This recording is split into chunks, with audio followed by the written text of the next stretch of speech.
اعوذ باللہ من الشیطان الرجیم بسم اللہ الرحمن الرحیم بہ نستعین انہ خیر ناصر و معین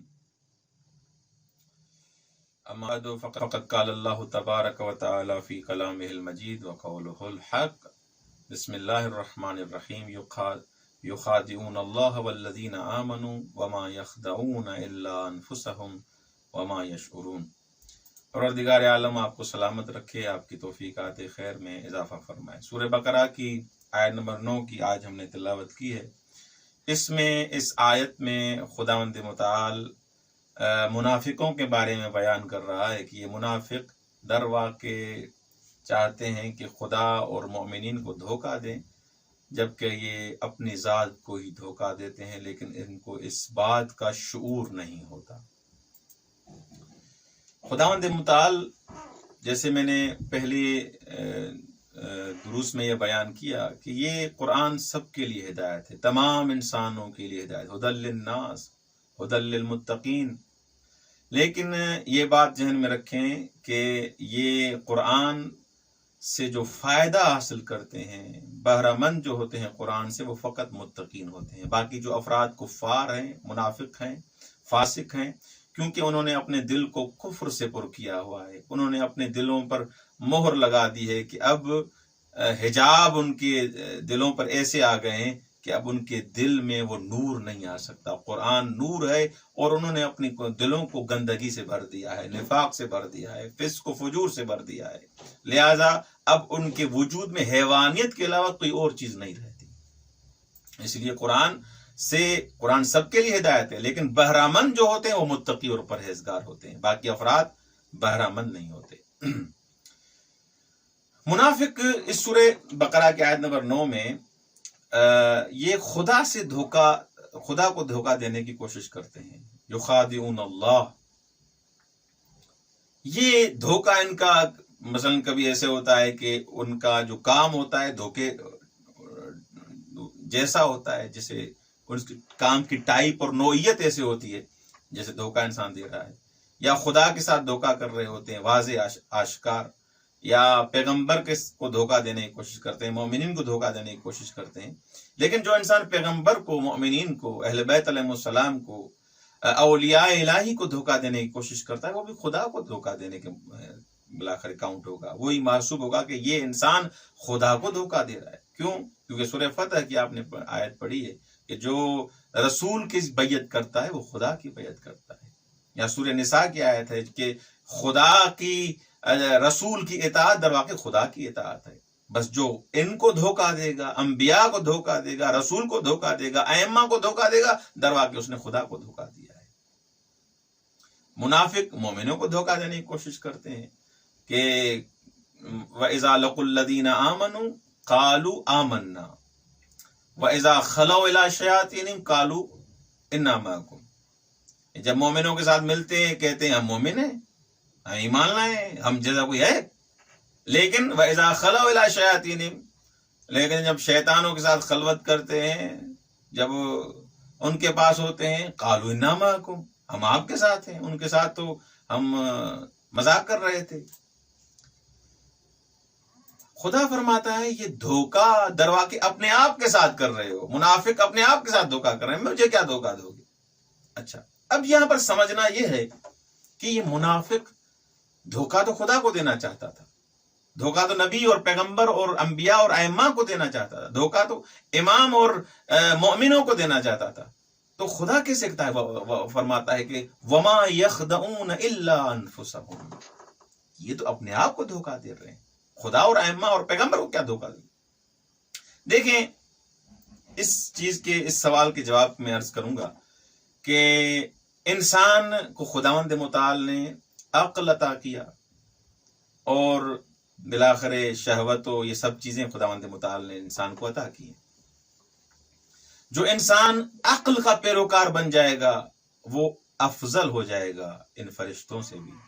جو انسان شہوت کا پیروکار بن جائے گا، شہوت کی اطاعت کرے گا، مطیع شہوت ہو جائے گا، وہ بلاخر حیوانوں سے بھی بدتر بن جائے گا۔ اب یہ انسان جہاد اکبر ہے اس کا نفس کے ساتھ۔ جو انسان کامیاب ہو جاتا ہے وہ ولی خدا بن جاتا ہے، مومن بن جاتا ہے، متقی بن جاتا ہے، پرہیزگار بن جاتا ہے.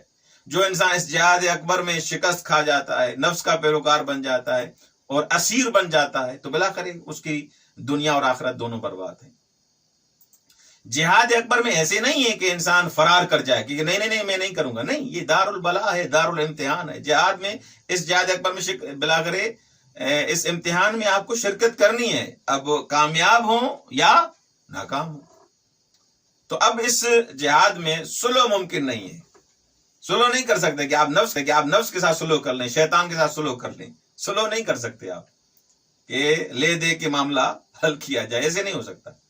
اچھا، سلو بھی ممکن نہیں، فرار بھی ممکن نہیں ہے کہ آپ کہیں کہ بھائی بس میں یہ میدان چھوڑ کے چلا جاتا ہوں. فرار بھی ممکن نہیں. بس ایک راستہ بچتا ہے، وہ یہ ہے کہ یا کامیاب ہوں یا ناکام ہوں. اسی راستے میں، اسی میدان میں رہ کے آپ کو کوئی ایک راستہ انتخاب کرنا ہے. اب جواب کی طرف آتے ہیں کہ انسان اس طریقے سے بنا ہوا ہے کہ نفس بھی ہے اور ادھر سے عقل بھی ہے. کس کی پیروی کرے؟ یہ جو خداوند متعال نے فرمایا ہے کہ یہ منافق اپنے آپ کو دھوکہ دیتے ہیں، یہ اس نبرد میں، اس جنگ میں، عقل و نفس کی جو جنگ ہے، یہ اس میں ایسے ہوتا ہے کہ یہ نفس شروع میں عقل کو دھوکہ دیتا ہے، پھر اس کو مارتا ہے. ہاں، جیسے فارسی میں کہتے ہیں ضرب میزنت، اور آخر میں اور عقل پر یہ نفس غالب آ جاتا ہے، اس کو اپنا اسیر بنا لیتا ہے، اور سارا سسٹم یہ نفس کے حوالے اور شہوت. یہ بات سمجھ میں آ گئی؟ جب یہ تین مرحلے طے کرتا ہے، یہ تین مرحلوں سے جب گزر جاتا ہے یہ نفس اور یہ شہوت، جب عقل پر غالب آ جاتی ہے، یہ تین مرحلے جب طے کر لیے، اب یہ انسان جس کو خداوند متعال نے عقل عطا کیا، یہ سب کچھ عطا کیا، اب اس کے پاس فقط کیا ہے؟ کیونکہ عقل کو تو اس نے موت دے دی، عقل کی تو پیروی نہیں کر رہا، وہ تو حجابات پڑ گئے اس پر. اب اس میں فقط حیوانیت آ گئی. اب اس کے وجود میں فقط حیوانیت، بہیمیت، درندگی ہے. وَإِن يُهْلِكُونَ إِلَّا أَنفُسَهُمْ وَمَا يَشْعُرُونَ. ان افراد کے لیے خداوند متعال فرماتا ہے کہ یہ اپنے آپ کو ختم کر رہے ہیں، اپنے آپ کو ذلیل کر رہے ہیں. ہلاکت ان کی اپنے آپ. إِن يُهْلِكُونَ إِلَّا أَنفُسَهُمْ، یہ سمجھ رہے ہیں کہ میں ان کو ہلاک کر رہا ہوں، اس کو دھوکہ دے رہا ہوں، اس کو دھوکہ دے رہا ہوں. نہیں، دھوکہ خود کو دے رہے ہو. وما یشعرون، لیکن سمجھتے نہیں ہیں. وہ اپنی سمجھ میں کہ مجھ جیسا چالاک، ہوشیار اور زیرک نہیں ہے. نہیں، خدا کو دھوکہ دو گے، امام کو دھوکہ دو گے، اللہ رسول کو دھوکہ دو گے، اپنے آپ کو دھوکہ دے. اس حساب سے یہ اتنے ذلیل ہو جاتے ہیں کہ خداوند متعال ان کو حیوانوں سے زیادہ ذلیل کر. اب جب اس چیز سے ہم آشنا ہو گئے، عقلی تحلیل سے ہم آشنا ہو گئے کہ یہ بالآخر منافق حقیقت میں مرے ہوئے ہیں. مرے ہوئے اس لیے ہیں کہ بالآخر ان میں حیوانیت آ گئی ہے. خداوند متعال نے انسان کو ایک عظیم مقصد کے لیے پیدا کیا ہے. جب پیدا کیا ہے، خلق کیا ہے عظیم مقصد کے لیے، تو جب اس ٹریک سے، اس راستے سے انسان ہٹ جاتا ہے تو یہ مر جاتا ہے. یہ چلتی پھرتی لاش ہے. نہج البلاغہ میں مولا متقیان فرماتے ہیں یہ بہائم ہیں. یہ سمجھتے ہیں کہ ہم بڑے پڑھے لکھے، سمجھدار، زیرک ہیں، چالاک ہیں اور مومنین کو دھوکہ دے رہے ہیں. نہیں، آپ کو ایسے معاشرے میں کئی افراد ملیں گے جو یہ سمجھ رہے ہوتے ہیں کہ دیکھو میں نے کیسے دھوکہ دے دیا، اپنے آپ کو بڑا چالاک سمجھتا تھا. نہیں، دھوکہ تم نے اپنے آپ کو دیا ہے. کیوں؟ کیونکہ تم راہ مستقیم سے ہٹ گئے. وہ تو اپنے راستے پہ چل رہا ہے جس پر خدا نے اس کو خلق کیا ہے. لہذا یہ قیامت کے دن کتے اور سور کی شکل میں محشور ہوں گے. ظاہری حساب سے یہاں دیکھیں کتنے بن ٹھن کے سنور کے چلتے ہیں، لیکن یہی افراد، ان کا درون، ان کا اندر کتے اور سور والا ہے. اللہ بلکہ ان سے بدتر ہے.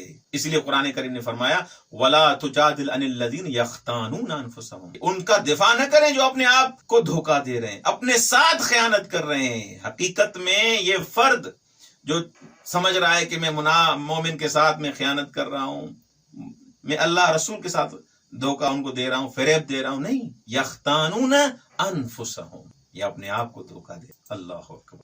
بس انسان اس حساب سے کہ وہ افراد جو اپنی فکر میں رہتے ہیں، فقط اہل بیت علیہ السلام، فکر الہی، خداوند متعال، قرآن، سنت، الہی راستے سے جو ہٹ جاتے ہیں، فقط اپنی فکر میں ہیں، ہوا ہوس کے بالآخر جال میں آ جاتے ہیں، یہ خداوند متعال ان کو فراموش کر دیتا ہے.